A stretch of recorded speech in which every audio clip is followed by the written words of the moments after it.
बिस्मिल्लाहिर्रहमानिर्रहीम। अस्सलामु अलैकुम। वीडियो लेक्चर के हवाले से first year commerce subject economics, आज हम लेक्चर नंबर 8 वीडियो 8 आपको MCQs की पहुंचा रहे हैं।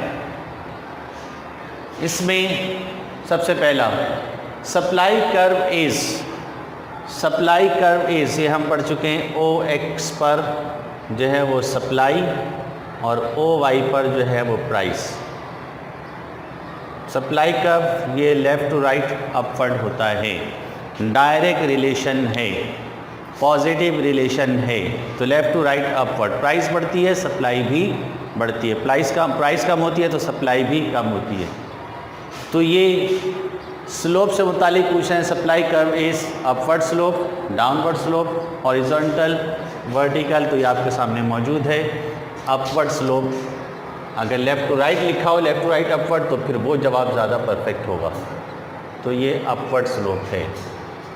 Change in supply due to rise in price is term as law of supply और लॉ ऑफ डिमांड जो है वो एक्सपेंशन या एक्सटेंशन, कॉन्ट्रैक्शन प्राइस पर होता है। दोनों में प्राइस इंक्रीज़ करे तो डिमांड में कॉन्ट्रैक्शन होगा, सुकड़ाव।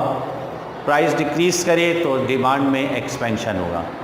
सप्लाई इसका उल्टा है, हम पढ़ चुके हैं। प्राइस इंक्रीज़ होगी तो सप्लाई एक्सपेंशन, तो यहाँ जवाब एक्सपेंशन होगा। The changes in supply due to rise in price, अगर कीमत बढ़ती है तो कीमत के बढ़ने पे जो है वो एक्सपेंशन होगा। क्योंकि पॉजिटिव रिलेशन है इसलिए प्राइस भी बढ़ेगी तो सप्लाई भी बढ़ जाएगी, प्राइस भी बढ़ेगी तो सप्लाई भी बढ़ जाएगी। तो ये एक्सपेंशन जवाब इसका सही है। This method is better for economics analysis, deductive and inductive both, none of this.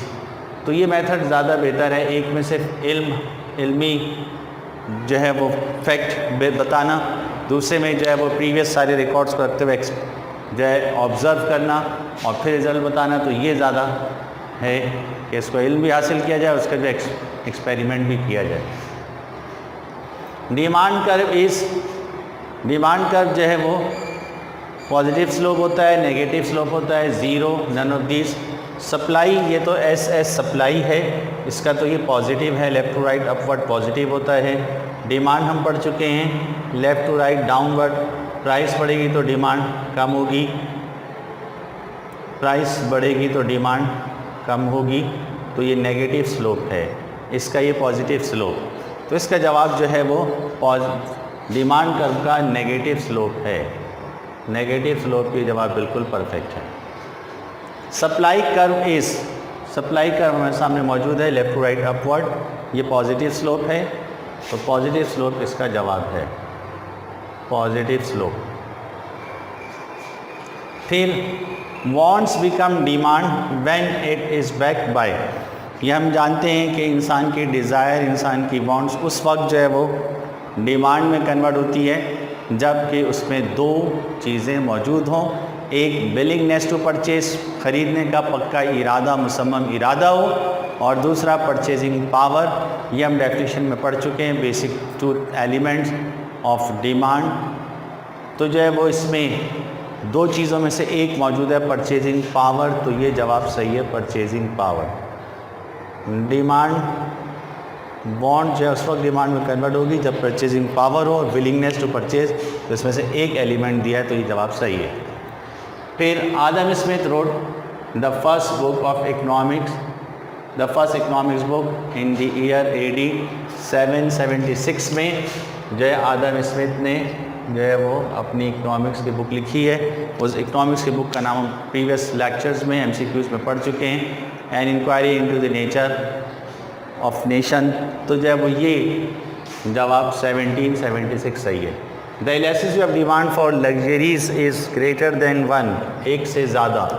तो ये जवाब इसका ग्रेटर देन 1, एक से ज़्यादा जवाब सही है। More than 1, greater than 1। Under perfect competition a firm has face perfect elastic demand curve, perfect elastic demand curve होता है। ये दो नहीं, तीनों नहीं। If demand of a commodity is elastic and price decreases then total expenditure is increase, total expenditure बढ़ेंगे। ये जवाब इसका सही है। ये measurement of elasticity of demand है, जो 3 मेथड में से एक, जिसमें आउटले अप्रोच यानी टोटल एक्सपेंडिचर अप्रोच मार्शल का, तो उसके मुताबिक जो है अगर डिमांड किसी चीज़ की जो है इलास्टिक है किसी आर्टिकल की, तो और प्राइस डिक्रीज़ हो तो उसका टोटल एक्सपेंडिचर बढ़ता ही है। ज़्यादा से ज़्यादा लोग ख़रीदेंगे, कीमत कम होने पर ज़्यादा ख़रीदेंगे।